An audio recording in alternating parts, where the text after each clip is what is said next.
Hey guys, welcome back. A lot's been going on lately. I've had a couple of projects to work on for some friends and customers and stuff like that. Doing a clutch job on a 13-year-old Mazda Miata. Also putting in a hydraulic handbrake and stuff like that. She's a future stunt girl in training. It's gonna be pretty cool. But while I was doing that for the past week, I ordered a few parts for the Fiero build, and I wanted to take you around and show you those. And I'm gonna flip the camera around, do a little different angle, and talk you through and show you some of the stuff we got. So, all right, let's flip this thing around. Look at the cage work. Super happy about all that. Now remember the last time we were here, I had the body panel on. And since then, I told you I would bring you back and take the body panel off and show you more of the cage work. I've fitted all the rest of the pieces. So we got all the bracing in. We got the bracing here, and I always like to bend this because when you're sitting in the cockpit, and I'm fairly tall, this being bent allows you to see a little bit more in here, and it's not just a straight piece. It's kind of a look thing. You don't normally need this bracing when you're actually welding this into the chassis of the car, but we don't have a chassis of the car here, so I definitely wanted to put this bracing here. And then normally I put a cross brace here, but I deem that I'm not going to need that on this because I got the double hoop. So this hoop, remember, we Frenched it in there so it sits against the body, and it's going to protect from a top impact. And then over here, this one has that bend back in there, which is a little strange, but this will protect from the top impact, which will brace this one, and these both brace each other this way, so I'm not thinking I'm going to need this cross brace thing here. So I'm thinking that's going to be really great. The other thing that I'm really happy and proud about, check these door bars out. Oh yeah. Went ahead and cut the door out, gutted it, took the glass, took everything out. I'm going to leave that piece in there right there because this is a composite panel once again. And basically with the composite panel, you need some sort of structured door frame so it doesn't just go flimsy and fall apart. So this metal frame goes all the way around, and so I left this center section, which is nice and flat. It's out of the way. It's not too heavy. I mean, I lightened this door up so much from what it was. I mean, these doors were like 100 pounds in themselves with everything in them. That thing's probably, 20, 30 pounds now. So it's way, way lighter. But these door bars are great. Again, remember, this is just a brace. I'll take that out once I weld everything in, but I'm super happy with the NASCAR bars. They're just great. They stick out, they go into the door area, but they don't stick out too much from the body, see? Nice and kind of flush with the bottom body panel. And basically what that's gonna do is that's gonna allow me, if I wanna take the door off and just run this thing as a cart, they're not gonna stick out too far and stuff. The main thing I wanted to update you guys on today was some of the parts that came in, which I had to make a decision, and I went ahead and decided to do something really cool. Okay, remember in the back here, I'm gonna swing around because I don't want to show you just yet. Remember in the back here how I had cut off the shock tower and all that, and now the problem is that this tire is all flimsy. See this? It's just floating in there. There's nothing on the top because there used to be a spindle. Again, this is like front wheel drive technology moved to the back. So I started doing some research, and I started figuring some stuff out and started finding things that were very similar looking that I thought I could retrofit. Well, that brings me to what I want to show you guys. All right. So we're basically going to do away with all the factory suspension. Okay. And I really wanted to do that anyway, because look at the size of the brakes on this thing. They're tiny.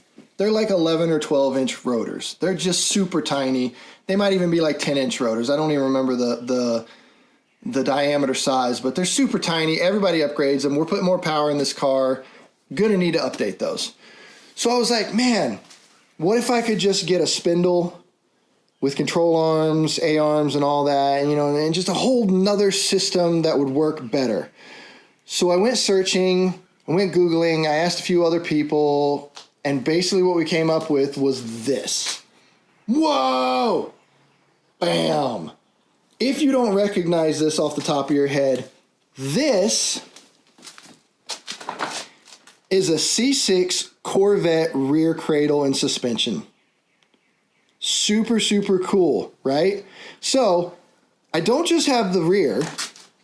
I said, while I'm at it, let's go ahead and get the front as well. So that's going to be awesome. So I got both front and rear, full subframes, cradles, suspension, the whole 9 yards. Even came with sway bars and the steering rack. This is going to be amazing because remember before I was talking about putting the GTP steering rack in this car to give it power steering. This is going to fix all of that. This is going to be so amazing. So the suspension on the front of this car, remember how I always said, I was like, this is very similar to a Corvette looking. It's all in one piece. It's all together, shock, spring, you know, the whole 9 yards, right? And this literally whole cradle just unbolts and can just go away, right? There's only, the shock is the only thing attached to the frame itself. And that unbolts as well. This is extremely similar. The only thing with this, of course it doesn't bolt up 100% to the subframe like that does. That's got the top, lower and the top attached to all the subframe in one piece. But man, this is so much closer. I mean, it's just as close, like that's the thing. But look, this is almost right here with the frame.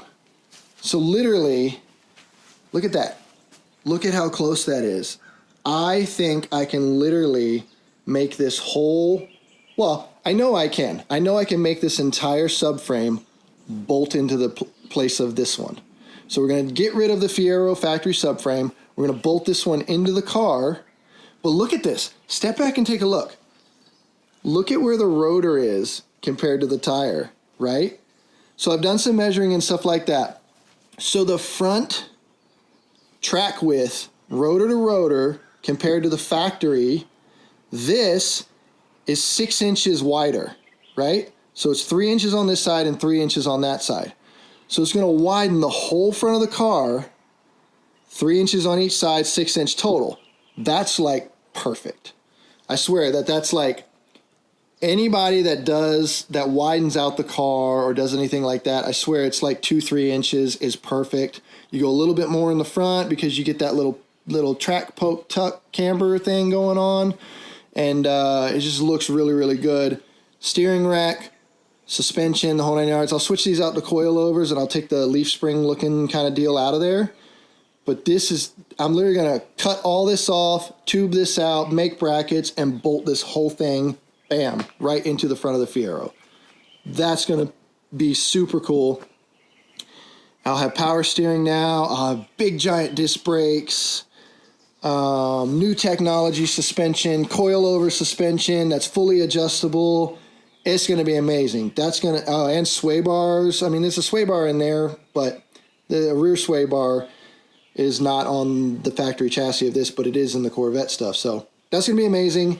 And the other thing it's going to do, these wheels are 5x100, which is like extremely limited to wheels that you can get. Like it's extremely limited on types of wheels that fit that bolt pattern, right? It's always been an issue with Fieros and stuff like that.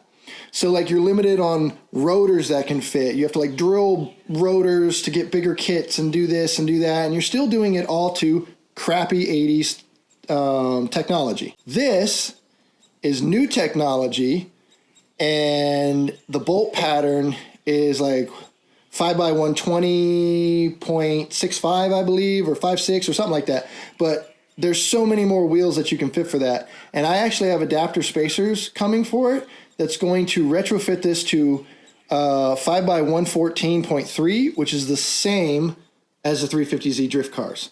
So we're going to use that for mock-up, and then at a later date, we'll figure out what wheels and tires and stuff width-wise and offset fit, and then I'll take the adapters off and I'll put them on. But I have tons of wheels for that, so we're just going to use those to put them on and get the right height and all that. But that's literally going to be a little bit of fab work and a bolt-in whole system. That's going to be super cool.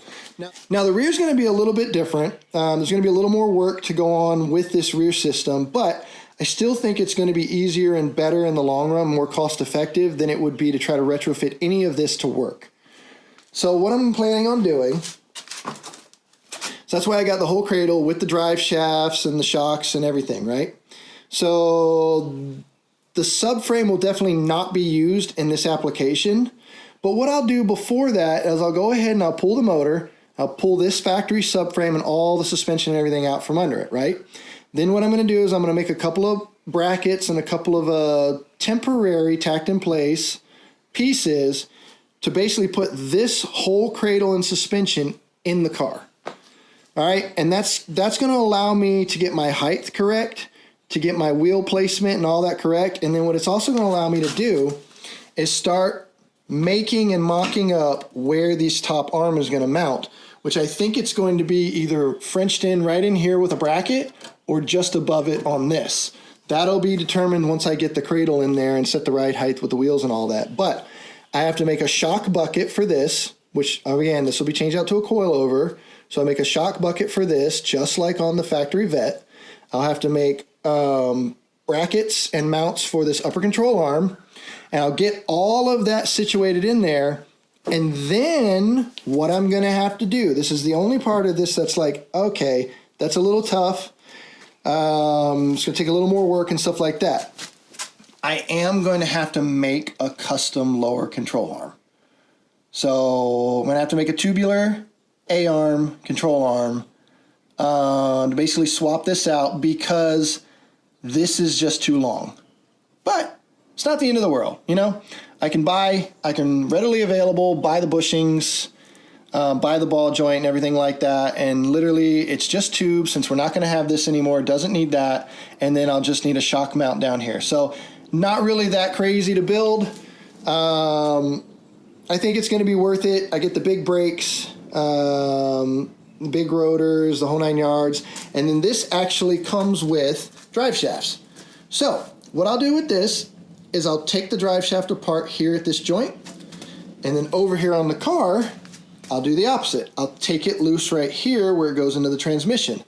I'll use that portion of the drive shaft into the transmission, and I'll use that portion of the drive shaft into the spindle and the hub.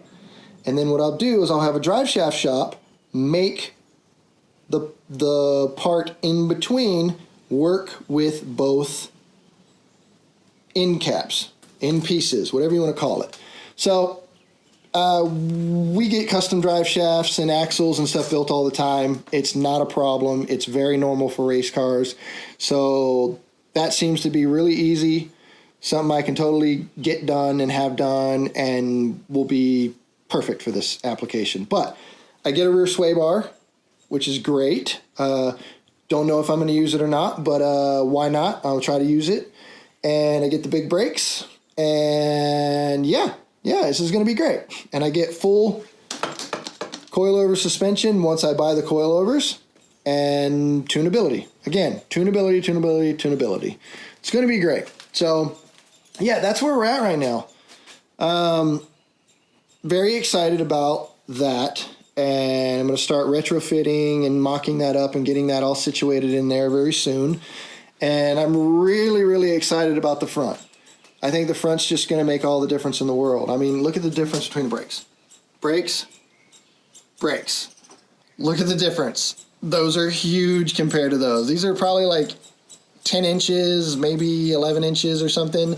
These are probably like 14, 15, 16 inches. I mean, look at that caliper compared to that little crappy thing. This is just going to be great. And again, change the bolt pattern, make where I can get better wheels, all that kind of stuff. And they make race car parts for this stuff. So I can get more steering angle, I can get coilovers, all kinds of stuff to make that work. And power steering. Yes, I'll put power steering on this car. So put all that weight in the front, put it all in the cradle, all that kind of stuff. And that's the other thing. So the cradle, look how square that is, right? You know what that screams to me? I mean, I know those are motor mount spots and stuff like that, but that squared off section, remember, once I remove that and put coilover suspension on it, I'm not going to need that, right? That leaf spring kind of deal thing. That screams to me Fuel cell. I think that's going to be perfect. I think once this whole cradle goes in place of there, there's literally going to be a spot right there. Fuel cell. Boom. May have to notch this, or maybe I'll make a bracket or something to bring it above that or something, but I think the fuel cell is going to tuck right in there, right in there. Put all that weight directly over the suspension, which is what we need. And then, yeah, we'll just start doing everything else. So, as far as the power steering, I know Fiero guys are like, no, you don't put power steering, but got a couple options. I can either put an electric power steering pump up here and plumb it to this, and a lot of drift cars, a lot of race cars use that. Or I'm looking at it, and since this car is so short anyway, I'm like, why can't I run from the factory power steering pump of the GTP motor? Why can't I run straight down, the tunnel, because the gas tank's not going to be in there anymore. It's going to be up front in the fuel cell, remember? So I have all that space to run all lines and everything. So why can't I run it straight through there and right into the power steering? I know guys are like, oh, that's a long distance to do that, but how many times have we seen drift cars, race cars, stuff like that, put the power steering pump in the back, trying to put more weight over the back with a reservoir tank and run their lines to the front? Well, there's no difference. I don't see any difference whatsoever. Maybe I have to bump up my power steering pump or something. Don't know yet, but I don't see any difference of somebody having a power steering pump, electric power steering pump in the back of the car and running the lines to the rack, or having a factory power steering pump on the motor, turning with the belt, and run the lines to the front. Again, don't know. I'm going to do some research, figure out if I need more volume, more flow, and yeah, I'll go with that accordingly. But first of all, the power steering pump is on the GTP motor. It's there, and I have a rack right here. So the first thing that makes sense, run lines from there to there, see how it works. If that doesn't work, change it up. Either get a bigger one or add a electric power steering pump up front. So I don't know. It's experiment. This is all experiment. This is all trial and error. This is all just going for it. But I think that's going to be fantastic. I'm super excited about that. And for the price I got them for, like literally I got both front and rears for so cheap. They shipped right to my door. I couldn't pass it up. I literally couldn't pass it up. Because look at that nasty, rusty suspension, which is the strangest thing. It's so rusted out on that side, and it's like perfect on this side. It's just the craziest thing. But from seeing that, I was like, I can't, how much work it would be to reuse that? And look at how much rust is there. I can't reuse that. So the frame is fine, which is the strangest thing. Like the frame of this car has like no rust on it, but that's all rusted out. It's crazy. And then the same thing in the back. Like not as bad in the back, but the spindles, it's hard to see in there, but literally the spindles and the rotors and the calipers and everything were just gone. They were just all rusted out. And if you watch my previous video, you could see that I said that. I was like, that's one of the things from this car that was keeping it from actually going back as a road street car, was that the suspension, the brakes, everything was just so rusted out that it was just not savable. But the frame and the body of this car was like mint. I mean, look at the inside of this car. Dude, it's clean. No rust, no nothing. Look at all this. No rust underneath it. This is a coolant pipe, which is going to get changed anyway to like AN lines and stuff. But there's no rust on this other than the suspension. So, bam, let's change it up. Let's change all of it, do it all in one go, solve a bunch of issues and problems, and have tunability and have technology that we know runs on the track all the time, day in and day out on the C6 Corvettes. Why not, right? Why not, right? It just makes sense. But I'm super happy with the cage. I'm super happy in the direction that we're going. We'll just keep going as we go, and we'll update you when it comes time. And when I start fabricating, when the more steel comes in and stuff like that, when I start fabricating, I will, let you guys follow along and keep you updated and stuff like that. But a lot going on. And I just wanted to update you guys and show you what I got and show you how excited I am and that I can't wait to make this car wider. All right, guys, well, that was a look around the car, kind of the update of what we did so far and some of the cool parts we had coming in. So thanks again for watching, and I'll keep you guys updated as we keep going. And this build's just looking way cooler and cooler every time that I work on it, and I can't wait to finish it and show you guys what we can do with some just swapping some parts out and doing some cool stuff. So thanks again for watching, and I'll catch you guys back next time. Thanks.